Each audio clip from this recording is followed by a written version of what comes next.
right, so this is Elon, and they say him and his bots, mass driver on the moon or bust. Huh. And I guess apparently our plan is space catapults, space data centers, and walking around our moon base without a helmet. Okay, Elon, good luck with that. Give it a try. On top of that, while Musk is fantasizing about his moon base, turns out there was voter fraud in Georgia by Elon Musk. The state board of elections found Musk PAC, the PAC, sent pre-filled ballot applications, because of course they did. And I think he's getting reprimanded then in Georgia. And effectively what's going on today, he's talking a whole bunch about bankruptcy and basically he needs a bailout. And so you start playing the political game.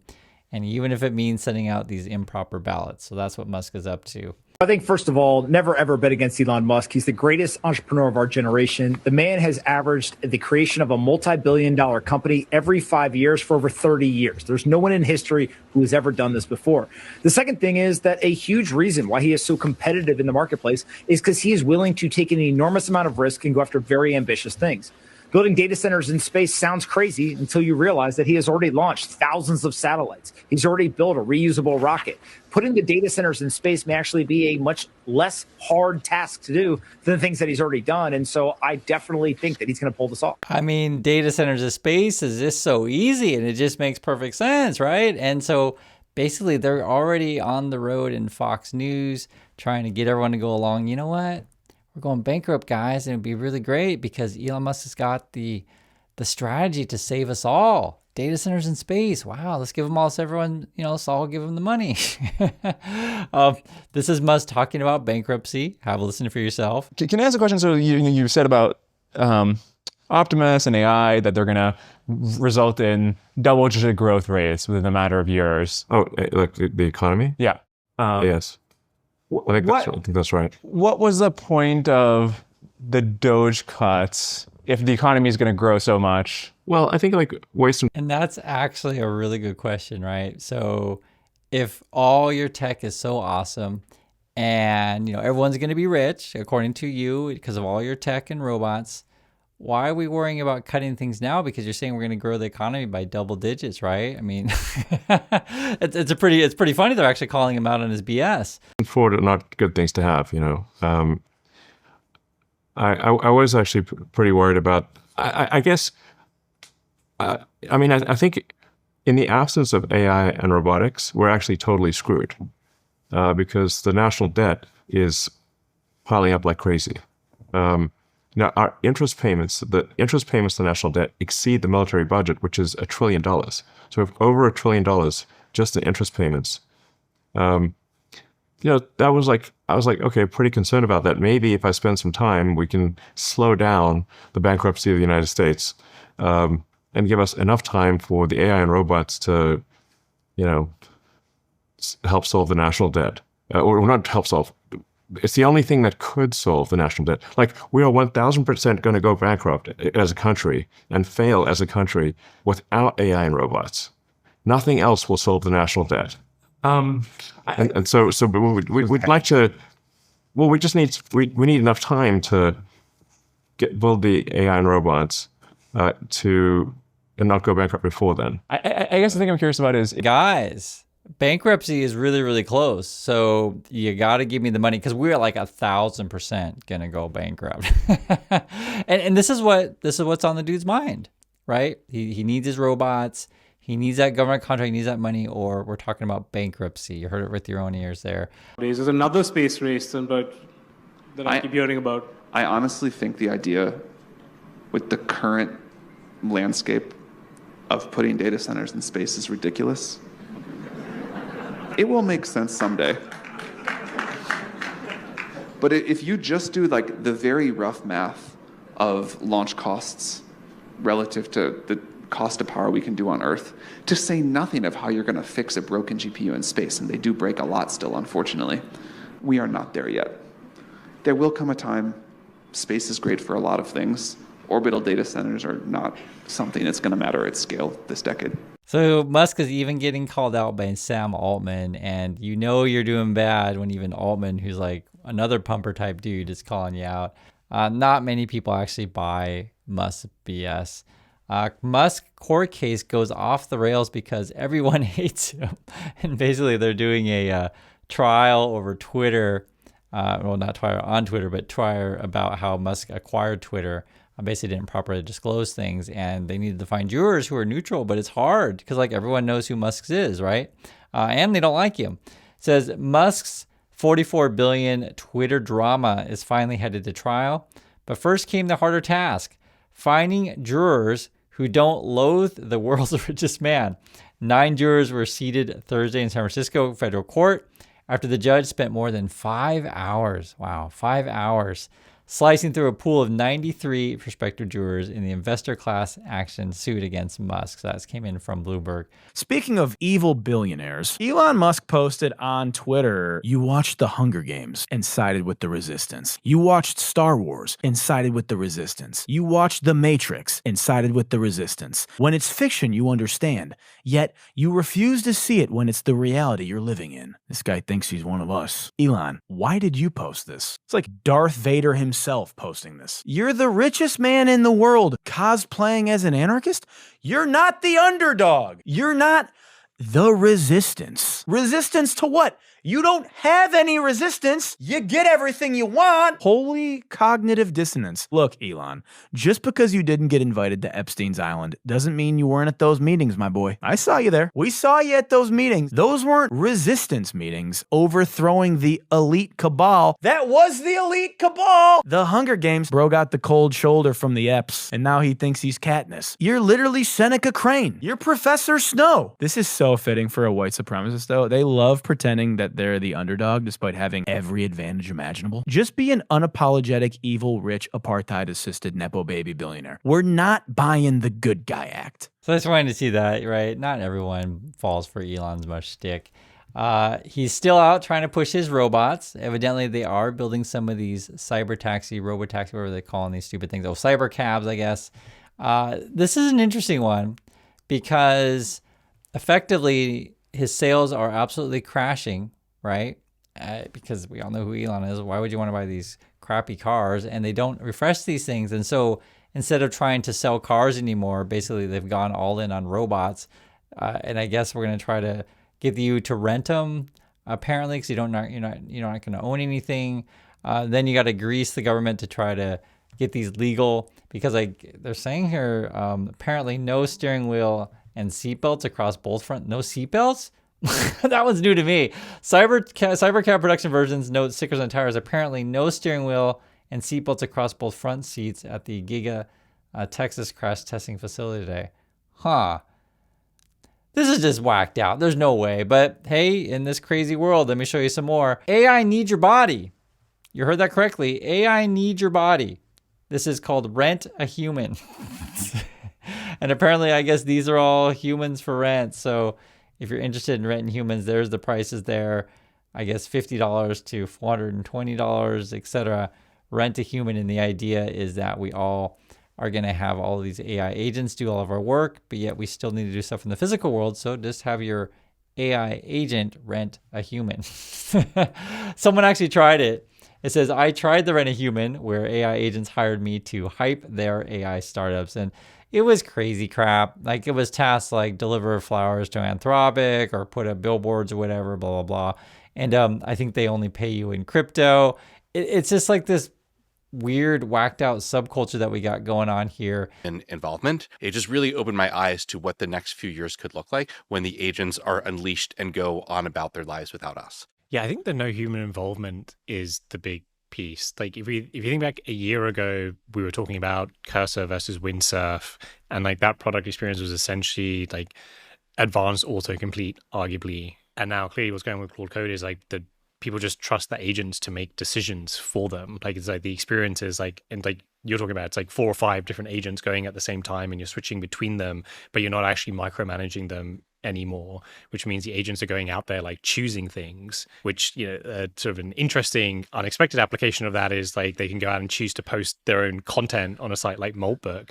But then an interesting thing for builders is the agents are going to go out and choose tools to use to build things, which is going to essentially create this whole economy of agents like picking and choosing dev tools or maybe other like products or goods and services, who knows, but it will essentially have this whole agent economy going on in parallel to the human economy. So essentially, if you understand what's going on, Musk's dream and all his fanboys and fangirls' dream is we're all going to lay on the couch, play video games, and then all the robots and now AI agents are going to do the work for you.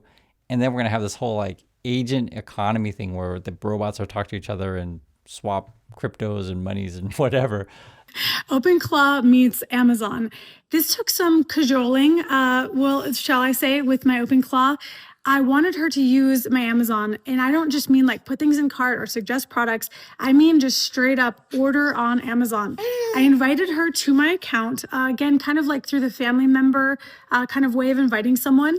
Technically, she has full access to my account, so she can't see credit card numbers, but she can order anything that I could order. So there's a little bit of risk involved, but I have developed some trust with Claire, and I wanted to kind of take a swing at this. Now, here's the use case that kind of blew my mind. I mean, I order almost everything on Amazon, so there's a lot of use cases. But earlier today, I took a photo of an inkjet printer that we have. Sorry. And then I sent Claire a voice note explaining, just basically saying, ordering for this inkjet printer. Okay, no more details, no printer model. So you can tell I'm a little restaurant here. So just basically the photo, ordering for this printer. She did it. Okay, because she ordered something else before already, but this is like kind of a new crazy get because she actually found the printer, ordered, and it's arriving tomorrow. So she kind of had the good judgment of like finding something on Prime. It's just arriving tomorrow. So, and when she orders on Amazon, I've told her to order in her own name, even though it's to my address. So boxes are showing up to Claire at our house. And this is not the first thing she ordered, but this is like me kind of pushing the limits. Before I had her order some basics like paper towel. I think a lot of people are going to lose their, everything off of this stuff very, very quickly, because just imagine how many orders that this could put in, because like whatever it wants. And this is also something that's going on where a lot of people are using this bot technology. I use the example of Musk in the beginning because his platform is filled with all this basically AI generated art or AI slop, if you want to call it that. Apparently YouTube is like this also. More than 20% of the videos shown to new YouTube users are AI slops that he finds. I'd like to hear from you guys. Do you think it's something like that? Is it more when you log into YouTube? Are much of the things that you're seeing, is it all AI stuff? This is also coming from YouTube. They're trying to fight back against these things. YouTube's top AI slop channels are disappearing. There's like a whole, I think they've been deleting like billions of views, meaning that some of these channels have quite a lot of views, and you add it up, it's like, nearly 6 billion. I think I heard something like that. YouTube, officially, if you want to look at the whole thing, you can, but basically they're addressing it, that there's a whole bunch of this AI stuff out there. They want to do this thing. It says, "Father, remain committed to protecting creative integrity by supporting critical legislation like the No Fakes Act." So Elon Musk is against any kind of regulation or, legislation against AI. I'm for regulation. I think we need to regulate this stuff. There's all kinds of issues that are popping up that I didn't even know was going to be a thing. Again, I'm talking about this like AI agent economy. People keep posting these like crazy videos of their, server farms, if you want to call that, or bot farms. But it's a bunch of like Macs. So Macs, I guess, apparently are selling really well if you want to power these things. And then this is a guy who actually shows how his whole little system works. I cannot believe that my AI agent through OpenClaw just built this. I had been watching this guy on Twitter talk about mission controls to be able to track your overall bots and what they're doing. Based off of the things that he said was in his, I just pretty much told my bot that I want mine kind of similar to his and all the things that I wanted in it. Basically said that it can do it, the entire tech stack that it needed, how it's going to look, all of the sections that were going to be inside of it, and then what makes this different and why it's important for us to use. And then it just started building it, like literally finished the entire project within probably 10 minutes. Here's what the mission control actually looks like. So we basically have a daily report, task section, change log, content security, council, which is all of our bots, token tracker, and metric. The daily report section, it will show what active tasks the bot is working on, all the total tasks that it's already completed, and the ones that are getting blocked. Interesting though how he's got tasks here who are blocked, and some of these things are critical. And then you can actually read, it looks like to me, mission operation. Looks like he's doing some sort of content creation. So basically, I think it's a slop channel or something, because it's like I can see it here: YouTube, Trading Zone, trade stuff. So it must be sort of like some sort of trading channel is what it appears to me. In the critical items that we need to work on immediately. Now, under the task section, you can see all of the tasks that it pretty much completed for me and all of the dates that it actually has marked out for the next following up task. Also have a change log, which are basically all the things that we're changing on a constant basis. This is basically a history of things that we're changing and want to be, kept up to date on. We have a full-on content pipeline, Yeah, see, which content pipeline, and that's where you can actually see it. I think it's in the middle part where they're talking about different titles and stuff, like day in the life of trading. I can see it right here, 30 to 60 minutes, something strategy explained. Yeah, so I think these are AI slop channels. It's interesting to see it behind the scenes from his point of view. All of the content ideas that it came up with all of the hooks, and where and what type of content it is. Content. I made $4,358 in 2 hours. The real reason you keep losing, trading mindset, like these. This is where these sort of AI bot channels come from. This is at a desk. This is at a whiteboard. This also talks about whether or not it's scripted or not. I could check my Notion to be able to check it. As the specific platforms that it's optimized for, and it pretty much goes over short form, long form, and then for my streams.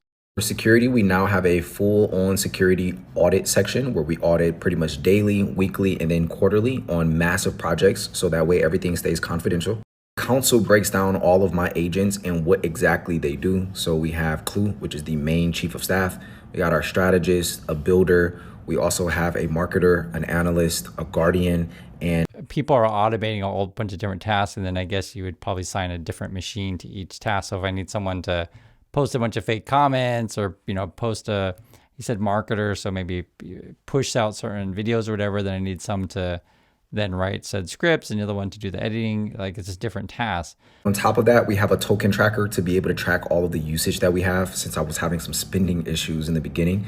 And it tells me what things we can optimize on, what things they recommend on a day-to-day basis on how. So he's even admitted he's got spending issues. And at this point here, it says like $79 a month he's spending. And I think some of these operations are probably in the thousands that we've talked about before on this channel. And I just want to show you guys all these things because you put it all together. That's probably a lot of what it looks like behind the scenes of Elon Musk's, Twitter bot farm stuff. And the same way with YouTube, which is, if this number is correct, 20% of the stuff you see on Twitter is from this AI stuff. So don't necessarily believe that, the only way to save our fiscal and financial situation in the USA is by trusting in Lord Elon and all the bots. Not necessarily. I think what I just showed you guys, what people are planning to do with this stuff, isn't necessarily going to save anyone. And effectively, then you're going to have a whole bunch of bots just talking to each other and exchanging things with each other. And the dead internet wound up being a thing, meaning there's no humans on the internet, just robots. So that's my thoughts on this. I'd like to hear yours, and I'll catch you all in the next video.